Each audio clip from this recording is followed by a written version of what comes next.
Some of these lemons are getting that leaf borer attack. I have to find some natural way to deal with it. Probably the organic content got less than what was needed. So I added some cow manure and some more dry leaves.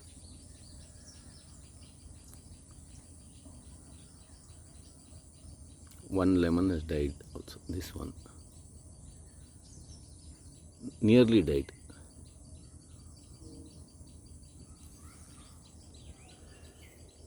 Then one inappropriate species has come on its own, that is that Terminalia bellerica. It's going to become a huge tree. And it's underneath that wire, high tension wire. So that is forest department electricity department keeps cutting it, but we should ideally get rid of it.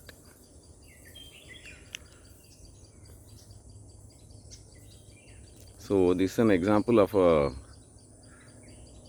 niche creation and a kind of consolidated plant community, and they're all growing on their own. Like only the lemon plants we are watering, and that excess water is sucked up by this I think this is one of the Alpinia, probably Alpinia species, whatever it's also native and all. It grows very nicely and it's a beautiful plant, lush and nice.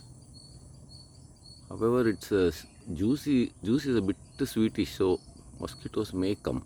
And then there's this one is good for underneath these heavy tension wires, this drumstick, because you can go on chopping it, and you can use the space of that underneath that wire effectively. This is not going to become a huge tree, and whenever those leaves and all can be trimmed regularly, this drumstick is amenable to trimming and all. Then arthoda and all others are there, and here and there some banana also. This patch, this little section what I am showing has some 5 or 6 bananas.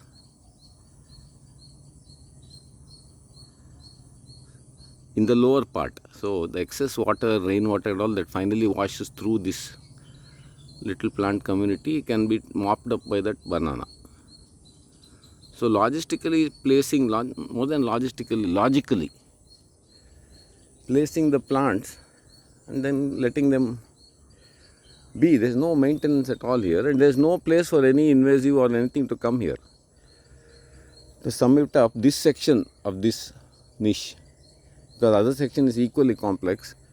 There is lemon bushes, big old lemon bushes, curry leaf, then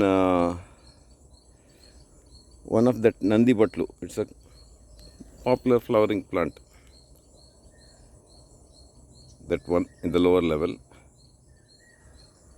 and then above that Alpinia is there, and behind that more curry leaf. Even behind that more banana, and then Vana Tulsi also in between. Then it's so dense over there. Actually, some wild animal can actually hide. There's not that much density is there. And then when this earth becomes nice and you keep it organic for many years and look after it well, the soft weeds start coming. You will not get any of these big fat those nasty type of weeds. In the other section briefly I will show, since it's easier to understand what's happening if I show the whole thing.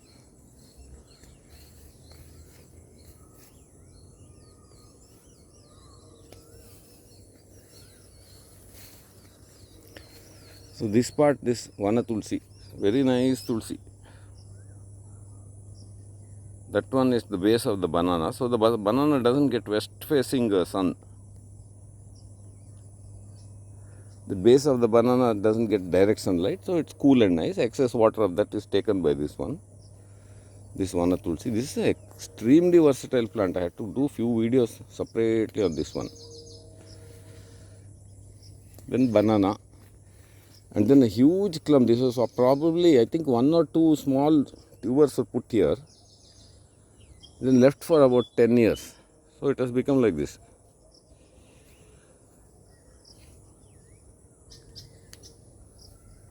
So it's become nice clump formation, very dense also underneath. Like that, there will be a ton of that mango ginger underneath if we harvest in the monsoon. Then more vana tulsi. Like that, one niche can be created. This whole niche about with some 10 or 20 banana, some 5 or 10 bananas, some pomegranate, then that vana tulsi, lemon, curry leaf, then that flowering plants, some turmeric also. Small turmeric is coming up this year's crop. These are all old bases. This is probably some 5 or 7 years old. It dies down in the summer and once again new ones are coming up. So this turmeric is a long lasting thing. You can just plonk it here and there and very versatile, doesn't die also. And that banana actually, extra stems can be removed and eaten, and that leaves can be used for as a dining for eating. It's South Indian speciality, and it's therapeutic also. These leaves, put hot food on these leaves and eat. It releases some soothing substance little bit into the food itself. So this was chosen by our ancestors for eating as a plate. So all these excess leaves can be trimmed and used, and that will save you dishwashing powder and pollution and all that, because the plate, you can keep it on a plate pieces and eat it. For example, this leaf, you cut it, it can serve 3 or 4 people. You can put one piece on plate and eat on top of that, and then you can wrap up that leaf and throw it. So the greasy part of the food doesn't even touch the plate. And then, of course, you know, the fruit is eaten, stem can be eaten, flower can be eaten, the whole raw also can be eaten. The whole thing is edible and herbal and all that. I think I did quite a video.